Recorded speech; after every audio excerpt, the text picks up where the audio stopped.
18वां अध्याय। अभी पहले 18वां अध्याय का महात्म्य बताया, अब उसके बाद 18वां अध्याय। उसके उपरांत अर्जुन बोले, हे महाभाव, हे अंतर्यामी, हे वासुदेव, मैं संन्यास और त्याग के तत्वों को पटक पटक जानना चाहता हूँ। इस प्रकार अर्जुन के पूछने पर श्री कृष्ण भगवान बोले, हे अर्जुन, कितने ही पंडित जन तो काम्य कर्मा के त्याग को संन्यास जानते हैं, और कितने ही विचार कुशल पुरुष सब कर्मों के फल के त्याग को त्याग कहते हैं, तथा कई एक विद्वान ऐसे कहते हैं कि कर्म सभी दोष युक्त है। स्त्री, पुत्र और धन आदि प्रिय वस्तुओं की प्राप्ति के लिए तथा रोग संकट आदि की निवृत्ति के लिए जो यज्ञ, दान और तप और उपासना आदि कर्म किए जाते हैं, उनका नाम काम्य कर्म है।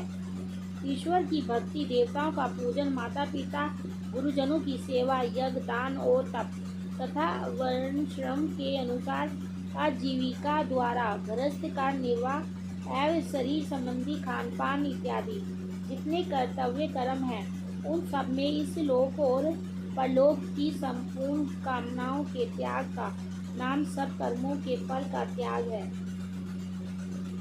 इसलिए त्यागने के योग्य है, और दूसरे विद्वान ऐसे कहते हैं कि यज्ञ, दान और तमरूप कर्म त्यागने योग्य नहीं है। परंतु हे अर्जुन, उस त्यागने के विषय में तू मेरे निश्चय को सुन। हे पुरुष शेष, वह त्याग सात्विक, राजस और तामस ऐसे तीनों प्रकार का ही कहा गया है, तथा यज्ञ, दान और तप रूप कर्म त्यागने के योग नहीं है, किंतु वह निसंदेह करना कर्तव्य है, क्योंकि यज्ञ, दान और तप यह तीनों ही बुद्धिमान पुरुषों को पवित्र करने वाले हैं।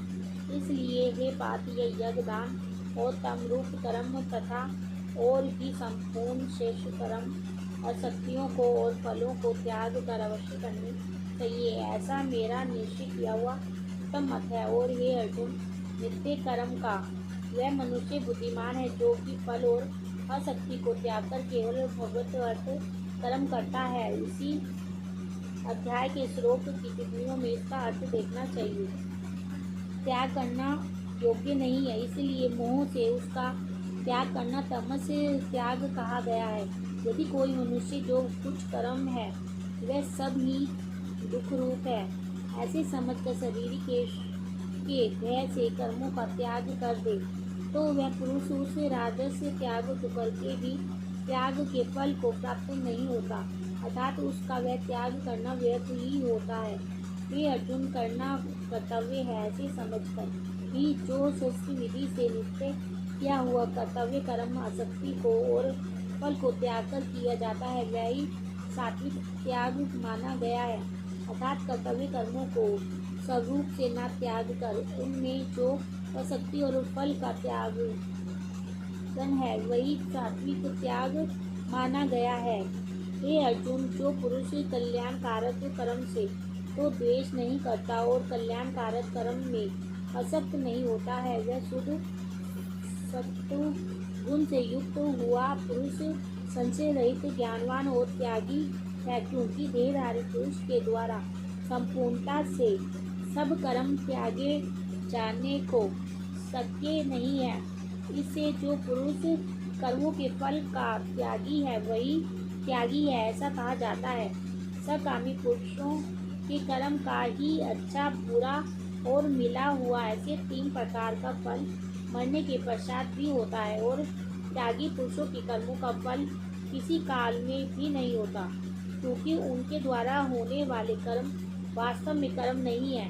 हे महाभाव, संपूर्ण कर्मों की सिद्धि के लिए अर्थात संपूर्ण कर्मों के सिद्ध होने में यह 5 हेतु संख्या सिद्धांत में कहे गए हैं, उनको तू मेरे से भली प्रकार जान।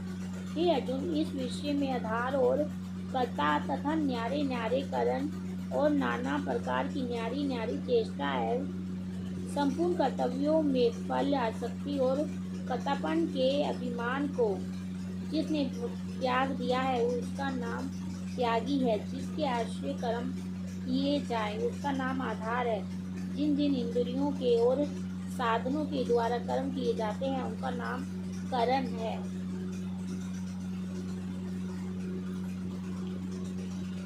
वैसे ही पांचवा हेतु देव कहा गया है, क्योंकि मनुष्य वन, वाणी और शरीर से शस्त्र के अनुसार अथवा विपरीत भी जो कुछ कर्म हरम करता है, उसके यह पांचों ही कारण है। परंतु ऐसा होने पर भी जो पुरुष अशुद्ध बुद्धि होने के कारण उस विषय में केवल शुद्ध रूप आत्मा को करता देखता है, वह मलिन बुद्धि वाला ज्ञानी यथार्थ नहीं देखता है। हे अर्जुन, जिस पुरुष के अंतकरण में मैं करता हूँ ऐसा भाव नहीं है तथा जिसकी बुद्धि संसारिक पदार्थों एवं संपूर्ण कर्मों में लिपायमान नहीं होती, वह पुरुष इन सब लोगों को मारकर भी वास्तव में ना तो मरता है और ना पाप से बनता है। ये भारत पुरकृत शुभ कर्मों के संस्कारों का नाम देव है। सद और शास्त्र के अभ्यास से तथा भगवत कर्म और उपासना के करने से मनुष्यों की बुद्धि शुद्ध होती है। इसलिए जो उपयुक्त साधनों से रहित है उसकी बुद्धि अशुद्ध है, ऐसा समझना चाहिए। जैसे अग्नि, वायु और जल द्वारा परमवंश किसी प्राणी की हिंसा होती देखने में आवे तो भी वह वास्तव में हिंसा नहीं है। वैसे ही जिस पुरुष का देह में अभिमान नहीं है और स्वार्थ रहित केवल संसार के हित के लिए ही जिसकी संपूर्ण क्रियाएं होती हैं, उस पुरुष के शरीर और इंद्रियों द्वारा यदि किसी प्राणी की हिंसा होती हुई लोक दृष्टि में देखी जाए तो भी वह वास्तव में हिंसा नहीं है, क्योंकि आसक्ति, स्वार्थ और अहंकार के ना होने से किसी प्राणी की हिंसा हो ही नहीं सकती तथा बिना अभिमान के किया हुआ कर्म वास्तव में अकर्म ही है। इसलिए वह पुरुष सब पाप से नहीं बनता है। जानने वाले का नाम ज्ञाता है, जिसके द्वारा जाना जाए उसका नाम ज्ञान है। जानने में आने वाली वस्तु का नाम ज्ञेय है। कर्म करने वाले का नाम कर्ता है। जिन साधनों से कर्म किया जाए उसका नाम कारण है और करने का नाम क्रिया है। यहाँ पर लिखा है ज्ञाता, ज्ञान और ज्ञेय, यह तीनों तो कर्मों के प्रेरक हैं, अर्थात इन तीनों के सहयोग से तो कर्म में प्रवृत्ति होने की इच्छा उत्पन्न होती है और कर्ता, कारण, क्रिया, यह तीनों कर्म के संग्रह हैं, अर्थात इन तीनों के सहयोग से कर्म बनता है। उन सब में ज्ञान और कर्म तथा कर्ता भी गुण के भेद से संख्य शास्त्र में 3-3 प्रकार से कहे गए हैं। उनको भी तू में से भली प्रकार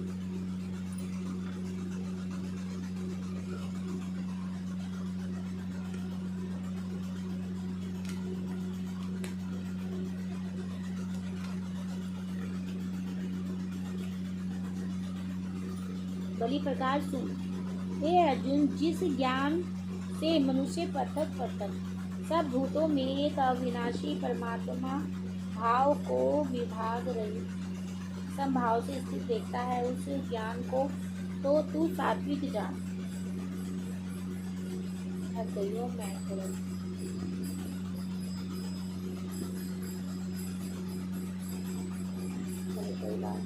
मेरा पूरा तैयार और जो ज्ञान अर्थात जिस ज्ञान के द्वारा मनुष्य संपूर्ण भूतों में भिन्न भिन्न प्रकार के अनेक भावों को न्यारा करके जानता है, उस ज्ञान को तू राजस ज्ञान। और जो ज्ञान है एक कार्य रूप शरीर में ही संपूर्णता के सदृश्य असत है, अर्थात जिस विपरीत ज्ञान के द्वारा मनुष्य एक क्षण भंडार नाशवान शरीर को ही आत्मा मानकर उसमें सर्वस्व की भांति असक्त रहता है, तथा जो बिना युक्ति वाला तत्व अर्थ से रहित और तुच्छ है, वह ज्ञान तामस कहा गया है। हे अर्जुन, जो कर्म शस्त्र विद्या से नित्य किया हुआ और कटापन के अभिमान से रहित फल को ना चाहने वाला पुरुष द्वारा बिना राग द्वेष से किया हुआ है, वह कर्म सात्विक कहा जाता है। और जो कर्म बहुत परिश्रम से युक्त है तथा फल को चाहने वाले और अहंकार युक्त पुरुष द्वारा किया जाता है, वह कर्म राजस कहा गया है। तथा जो कर्म परिणाम हानि हिंसा और समर्थ को ना विचार कर केवल अज्ञान से आरंभ किया जाता है, वह कर्म तामस कहा जाता है। हे अर्जुन, जो कर्ता आसक्ति से रहित और अहंकार के वचन ना बोलने वाला धैर्य और उत्साह से युक्त कार्य के सिद्ध होने और ना होने में हर्ष शोकादि विकारों से रहित है, वह कर्ता तो सात्विक कहा जाता है।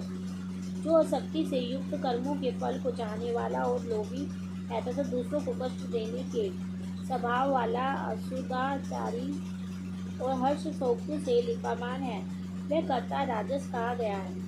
जो विवेक युक्त चित्त वाला, शिक्षा से रहित, घमंडी, धूर्त और दूसरों की आजीविका का नाशक है, सो करने के स्वभाव वाला,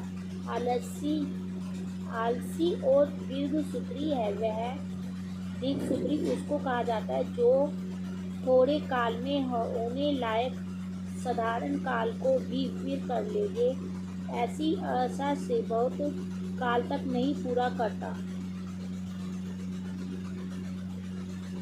तामस कहा जाता है। हे अर्जुन, तू बुद्धि का और धारण शक्ति का भी गुणों के कारण 3 प्रकार का भेद संपूर्णता से विभाग पूर्वक मेरे से कहा हुआ सुन।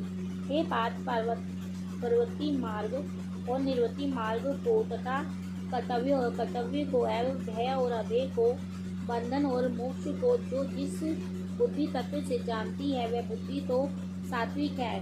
हे पार्थ, जिस बुद्धि के द्वारा मनुष्य धर्म और अधर्म को तथा कर्तव्य और अकर्तव्य को भी यथार्थ नहीं जानता है, वह बुद्धि राजसी है। और हे अर्जुन, जो तमोगुण से आवृत हुई बुद्धि अधर्म को धर्म ऐसा मानती है तथा और ही संपूर्ण यथों को विपरीत ही मानती है, वह बुद्धि तामसी है।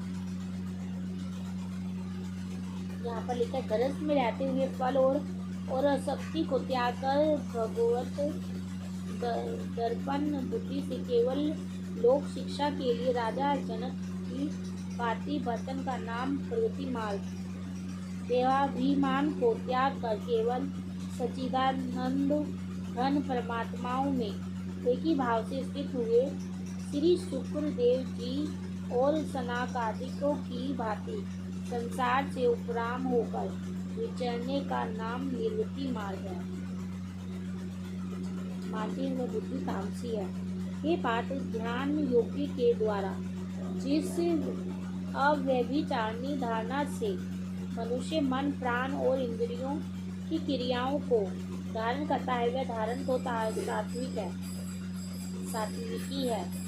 और हे पाठापुत्र अर्जुन, फल की इच्छा वाला मनुष्य अति आसक्ति से जिस धारण के द्वारा धर्म, अर्थ और कामों को धारण करता है, वह धारणा राजसी है। तथा हे पार्थ, दुष्बुद्धि वाला मनुष्य जिस धारणा के द्वारा निंदा, भय, चिंता और दुख को एवं उन्मत्तता को भी नहीं छोड़ता अर्थात धारण किए रहता है, वह धारण तामसी है। भगवत विषय के सिवाय अन्य संसारिक विषयों को धारण करना ही वह विचार दोष है। उस दोष से जो रहित है, वह विचारणीय धारणा है।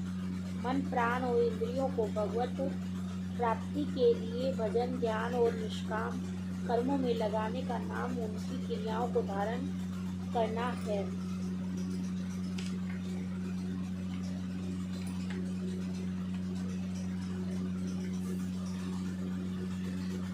हे अर्जुन, अब सुख भी तू 3 प्रकार का मेल से सुख। हे भारत श्रेष्ठ, जिस सुख में साधक पुरुष भोजन भजन, ध्यान और सेवादि के अभ्यास से रमन करता है और दुखों के अंत को प्राप्त होता है। वह सुख प्रथम साधन के आरंभ काल में यद्यपि विषय के सदृश्य भासता है, परंतु परिणाम में अमृत के तुल्य, इसलिए जो भगवत विषयक बुद्धि के प्रसाद से उत्पन्न हुआ सुख है वह सात्विक कहा गया है। जो सुख विषय और इंद्रियों के सहयोग से होता है वह यात्रिक भोग काल में अमृत के सदृश्य भासता है, परंतु परिणाम में विषय के सदृश्य है, इसलिए वह सुख राजस कहा गया है। तथा जो सुख भोग काल में और परिणाम में भी आत्मा को मोहने वाला है वह निद्रा, आलस्य और प्रमाद से उत्पन्न हुआ सुख तामस कहा गया है। और हे अर्जुन, पृथ्वी में या स्वर्ग में तथा देवताओं में ऐसा वह कोई भी प्राणी नहीं है कि जो इन प्रकृति से उत्पन्न हुए तीनों गुणों से रहित हो, क्योंकि यवान मात्र सर्व जगत त्रिगुणी माया, त्रिगुणमयी माया का ही विकार है।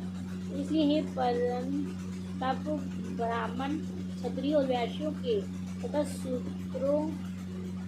शूद्रों के ही कर्म स्वभाव से उत्पन्न हुए गुणों करके विभक्त किए गए हैं, अर्थात पूर्वकृत कर्मों के संस्कार रूप स्वभाव से उत्पन्न हुए गुणों के अनुसार विभक्त किए गए हैं। उनमें अंतकरण का निग्रह, इंद्रियों का दमन, बाहर भीतर की शुद्धि, धर्म के लिए कष्ट सहन करना और क्षमा भाव एवं मन, इंद्रियां और शरीर की सरलता, अस्तिक बुद्धि, असस्त विषय।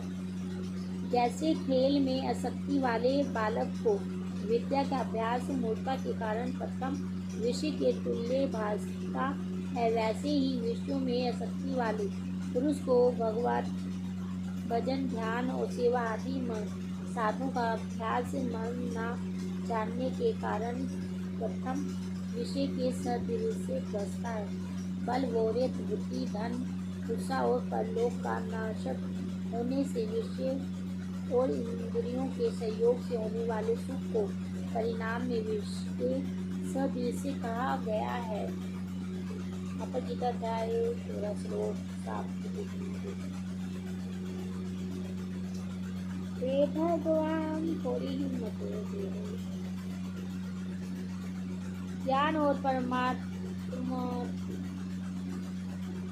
तत्व का अनुभव भी ये तो ब्रह्मा के स्वाभाविक कर्म है। शूरवीरता, तेज, धैर्य, चतुरता और युद्ध में भी न भोगने का स्वभाव है। दान और स्वाभिभाव अर्थात निस्वार्थ भाव से सबका हित सोचकर शास्त्रों के अनुसार शासन द्वारा प्रेम के सहित पुत्र तुल्य प्रजा को पालन करने का भाव, ये सब क्षत्रिय के स्वाभाविक कर्म है। खेती, गोपालन और कार्य विक्रय रूप सत्य व्यवहार ये वैश्य के स्वाभाविक कर्म है। और सब वर्णों की सेवा करना ये शूद्र का भी स्वाभाविक कर्म है। इस अपने अपने स्वाभाविक कर्म में लगा हुआ मनुष्य भगवत प्राप्ति रूप परम सिद्धि को प्राप्त होता है। परंतु जिस प्रकार से अपने स्वाभाविक कर्म में लगा हुआ मनुष्य परम सिद्धि को प्राप्त होता है, उस विधि को तू मेरे से सुन। हे अर्जुन, जिस परमात्मा से सर्वभूतों की उत्पत्ति हुई है और जिससे यह सर्व जगत व्याप्त है, उस परमेश्वर को अपने स्वाभाविक कर्म द्वारा पूजकर मनुष्य परम सिद्धि को प्राप्त होता है। इसलिए अच्छी प्रकार आचरण किए हुए दूसरे के धर्म से गुण रहित भी अपना धर्म श्रेष्ठ है, क्योंकि स्वभाव से नियत किए हुए स्वधर्म रूप कर्म को करता हुआ मनुष्य पाप को नहीं प्राप्त होता। अतएव हे कुंती पुत्र, दोषयुक्त भी स्वाभाविक कर्म को नहीं त्यागना। अब देखो, वस्तुओं की खरीदने और बेचने में तोल, नाप और गिनती आदि से कम देना अथवा अधिक लेना और वस्तु को बदल कर या वस्तु में दूसरी खराब वस्तु मिलाकर दे देना अथवा अच्छी ले लेना तथा नफा और दलाली ठहरा कर उससे अधिक दाम लेना या कम देना, या झूठ कपट चोरी जबरदस्ती से अथवा अन्य किसी प्रकार से दूसरे के हक को ग्रहण कर लेना इत्यादि दोषों से रहित जो तो सत्यता पूर्वक पवित्र वस्तुओं का व्यापार है, उसका नाम सत्य व्यवहार है।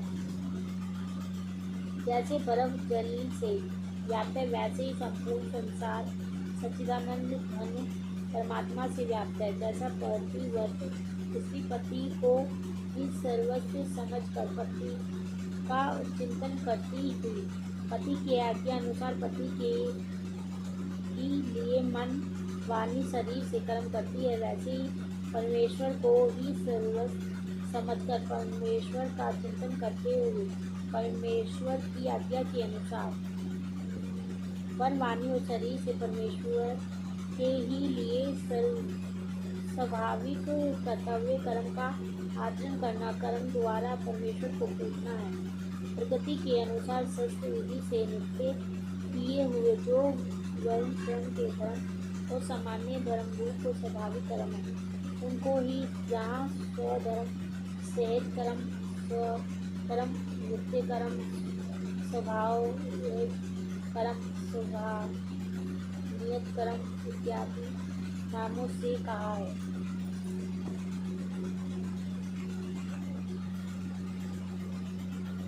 चाहिए क्योंकि धुएं से अग्नि के सदृश्य सभी कर्म किसी न किसी दोष से आवृत है।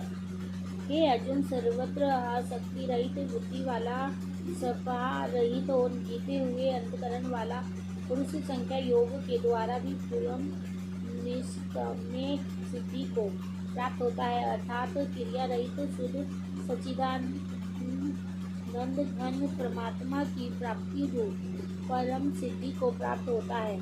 इसलिए हे कुंती पुत्र, अंतकरण की शुद्धि रूप सिद्धि को प्राप्त हुआ पुरुष जैसे संख्या योग के द्वारा सच्चिदानंद घन ब्रह्म को प्राप्त होता है, तथा जो तत्व ज्ञान की परानिष्ठा है उसको भी तू मेरे से संक्षेप से जान। हे अर्जुन, विशुद्ध बुद्धि से युक्त एकांत और शुद्ध देश का सेवन करने वाला तथा मिताहारी जीते हुए मन वाणी शरीर वाला और दृढ़ हल्का और अल्पाहार करने वाला वैरागी को भली प्रकार प्राप्त हुआ पुरुष निरंतर ध्यान योग के पर्याप्त हुआ सात्विक धारण से अंतकरण को वश में करके तथा सदात्विक विषय को त्याग कर और राग द्वेष को नष्ट करके तथा अहंकार बल घमंड और काम क्रोध और संग्रह को त्याग कर ममता रहित और शांत अंतकरण हुआ सच्चिदानंद घन ब्रह्म में एक ही भाव होने के लिए योग्य होता है। फिर वह सच्चिदानंद घन ब्रह्म में एक ही भाव से स्थित हुआ प्रसन्न चित्त वाला पुरुष ना तो किसी वस्तु के लिए शोक करता, ना किसी की आकांक्षा भी करता है। सब भूतों में संभाव हुआ मेरी पराभक्ति को प्राप्त होता है। उस पराभक्ति के गीता अध्याय 18 श्लोक 33 में जिसका विस्तार है, गीता अध्याय 6 श्लोक 21 में देखना चाहिए। जो तत्व ज्ञान की प्रकाशता है तथा जिसको प्राप्त होकर और कुछ जानना बाकी नहीं रहता, वही यहाँ पराभक्ति ज्ञान की निष्ठा और निष्काम्य सिद्धि और परम सिद्धि इत्यादि नामों से कही गई है। द्वारा मेरे को तत्व से भली प्रकार जानता है कि मैं जो और जिस स्वभाव वाला हूँ तथा उस भक्ति से मेरे को तत्व से जानकर तत्काल ही मेरे में प्रवेश हो जाता है, अर्थात अन्य भाव से मेरे को प्राप्त हो जाता है। फिर उसकी दृष्टि में मुझे वासुदेव के सिवा और कुछ भी नहीं रहता। मेरे प्राण हुआ निष्काम कर्मयोगी तो संपूर्ण कर्मों को सदा करता हुआ भी मेरी कृपा से सनातन अविनाशी परम पद को प्राप्त हो जाता है। इसलिए अर्जुन, तू सब कर्मों को मन से मेरे में अर्पण कर के मेरे प्राण हुआ समतत्व बुद्धि रूप निष्काम कर्मयोग का अवलंबन करके निरंतर मेरे में चित वाला हो। इस प्रकार तू मेरे में निरंतर मन वाला हुआ मेरी कृपा से जन्म मृत्यु आदि सब संकटों को अनायास ही तर जाएगा। और यदि अहंकार के कारण मेरे वचनों को नहीं सुनेगा तो नष्ट हो जाएगा, अर्थात परमार्थ से नष्ट हो जाएगा। जो तू अहंकार को अवलंबन करके ऐसा मानता है कि मैं युद्ध नहीं करूँगा, तो यह तेरा निश्चय मिथ्या है, क्योंकि क्षत्रियपन का स्वभाव तेरे को जबरदस्ती युद्ध में लगा देगा। हे अर्जुन, जिस कर्म को तू मुँह से नहीं करना चाहता है, उसको भी अपने पूर्वकृत स्वाभाविक कर्म से बंधा हुआ परवश होकर करेगा। क्योंकि हे अर्जुन, शरीर रूप यंत्र में आरूढ़ हुए संपूर्ण प्राणियों को अंतर्यामी परमेश्वर अपनी माया से उसके कर्मों के अनुसार परिणता हुआ सब भूत प्राणियों के हृदय में स्थित है। इसलिए हे भारत, सब प्रकार से उस परमेश्वर की ही अन्य शरण को प्राप्त हो। उस परमात्मा की लज्जा, भय, मान, बड़ाई और अशक्ति को त्याग कर एवं शरीर और संसार में अहंता ममता से रहित होकर केवल एक परमात्मा को ही परम आश्रय, परम गति और सर्वसा समझना और अन्य भाव से अतिशय सदा और भक्ति और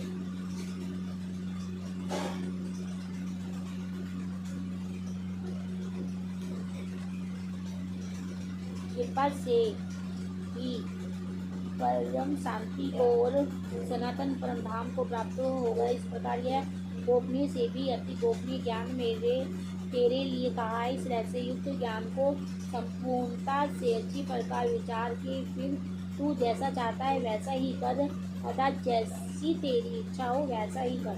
इतना कहने पर भी अर्जुन का कोई उत्तर नहीं मिलने के कारण श्री कृष्ण भगवान फिर बोले हे अर्जुन, संपूर्ण गोपनीय से भी अति गोपनीय मेरे परम रहस्य युक्त वचन को तू फिर भी सुन, क्योंकि तू मेरा अतिशय प्रिय है। इससे यह परम हितकारक वचन मैं तेरे लिए कहूँगा। हे अर्जुन, तू केवल मुझ सच्चिदानंद घन वासुदेव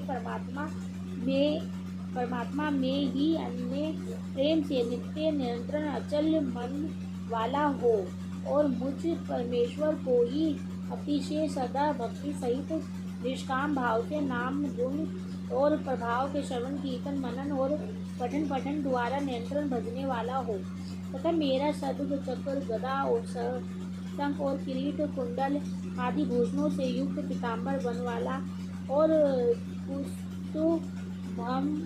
मणिधारी विष्णु का मन, वाणी और शरीर के द्वारा सर्वस्व अर्पण करके अतिशय सदा भक्ति और प्रेम से विरलता पूर्वक पूजन करने वाला हो और मुझ सर्वशक्तिमान विभूति बल ऐश्वर्य मधुर्य गंभीरता उदारता वात्सल्य और सौहृदयता आदि गुणों से संपन्न सबके आश्रय रूप वासुदेव को विनय भाव पूर्वक भक्ति सहित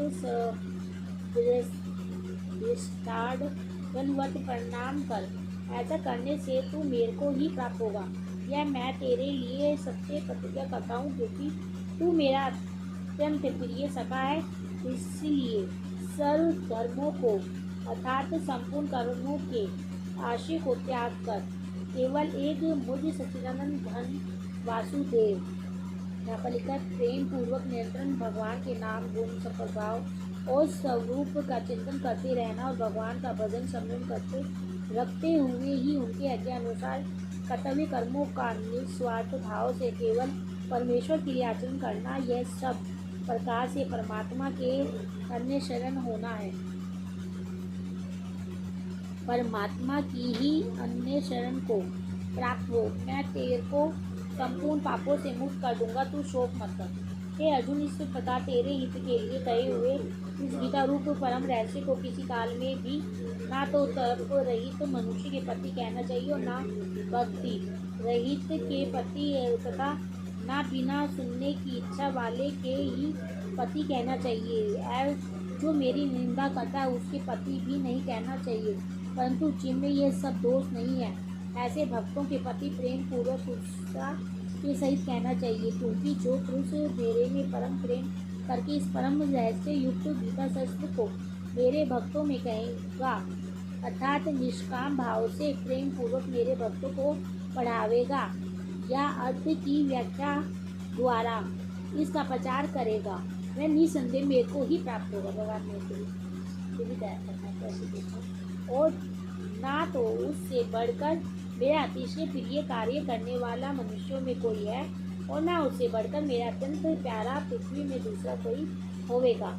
तथा हे अर्जुन, जो पुरुष इस धर्म में हम दोनों के संवाद रूप गीता शास्त्र को पढ़ेगा, अर्थात नित्य पाठ करेगा, उसके द्वारा मैं ज्ञान यज्ञ से पूजित होऊंगा, ऐसा मेरा मत है। जो पुरुष सदा युक्त और दोष दृष्टि से रहित हुआ इस गीता शास्त्र का श्रवण मात्र भी करेगा, वह भी पापों से मुक्त हुआ उत्तम कर्म करने वालों के श्रेष्ठ लोकों को प्राप्त होएगा। इस प्रकार गीता का महात्म्य कहकर भगवान श्री कृष्णचंद्र आनंद कंद ने उस अर्जुन से पूछा, हे पार्थ, क्या यह मेरा वचन तैने यहाँ पर लिखा है। इसी अध्याय के श्लोक 62 की टिप्पणी में हमने शरण का भाव देखना चाहिए। वेद शस्त्र और परमेश्वर तथा महात्मा और गुरुजनों में श्रद्धा, प्रेम और पूज्य भाव का नाम भक्ति है। क्या चाहिए?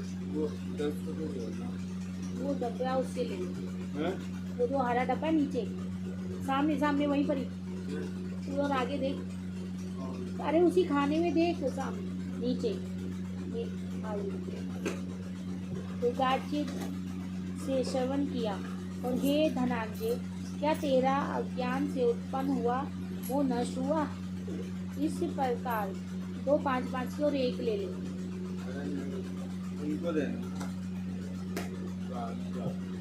हाँ तो क्या हुआ? इस प्रकार भगवान के पूछने पर अर्जुन बोले, हे अच्युत, आपकी कृपा से मेरा मोह नष्ट हो गया है और मुझे स्मृति प्राप्त हुई है, इसलिए मैं संशय रहित हुआ सिद्ध हूँ और आपकी आज्ञा पालन करूँगा। इसके उपरांत संजय बोले, हे राजन, इस प्रकार मैंने श्री वासुदेव के और महात्मा अर्जुन के इस अद्वितीय रहस्य युक्त और रोमांचकारक संवाद को सुना। कैसे कि श्री व्यास जी की कृपा से दिव्य दृष्टि द्वारा मैंने इसे परम रहस्य युक्त गोप्य योग को साक्षात करते हुए स्वयं योगेश्वर श्री कृष्ण भगवान से सुना है। इसलिए हे राजन, श्री कृष्ण भगवान और अर्जुन के इस रहस्य युक्त कल्याणकारक और अद्वितीय संवाद को पुनः स्मरण करके मैं बारंबार हर्षित होता हूँ। तथा हे राजन, श्री हरि के उस अति अद्भुत रूप को भी पुनः स्मरण करके मेरे चित्त में महान आश्चर्य होता है और मैं बारंबार हर्षित होता हूँ।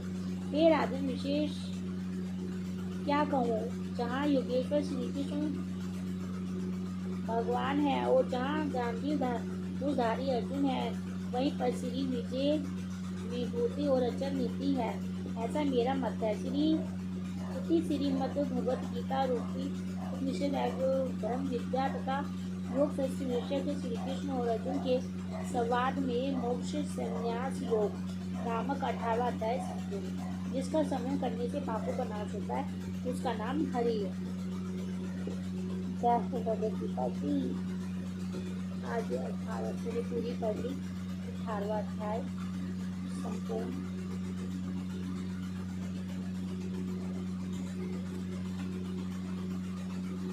अब आरती। जय भगवद गीते, जय भगवद गीते। हरि हिये कमल विहारिणी सुंदर सुपुनीते परम सुमर्म प्रकाशिनी कामा शक्ति हरा तत्व ज्ञान विकासिनी विद्या भ्र परा। जय भगवद गीते, जय भगवद गीते। निश्चय भक्ति विद्या येनी निर्मल मलहारी शरण रहस्य प्रदायिनी सब विधि सुखकारी। जय भगवद गीते, जय भगवद गीते। राग द्वेष विदा रेणी करनी मोद सदा भव भय हरणी तरणी परमानंद पदा। जय भगवद गीते, जय भगवद गीते। असुर भाव विनाशनी नाशनी तम रजनी देवी सद्गुण दयानी हरि रसिका सजनी। जय भगवती के जय भगवती के। समता त्याग सिखावनी हरि मुख की वाणी सकल सरस्वती स्वामी सूफियों की रानी। जय भगवती के जय भगवती के। दया सुधा वास बरसावनी मधु कृपया कीजिए हरि पद प्रेम दान कर अपनों कर लीजिए। जय भगवती के जय भगवती के।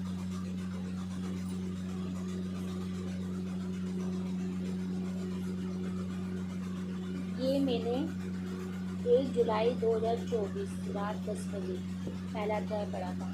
फिर कभी कुछ होता तो कभी ब्रेक आता रहा, कभी कुछ होता रहा। आज जाके ये आज क्या तारीख था 12 अक्टूबर 2024 को पूरी हुई है।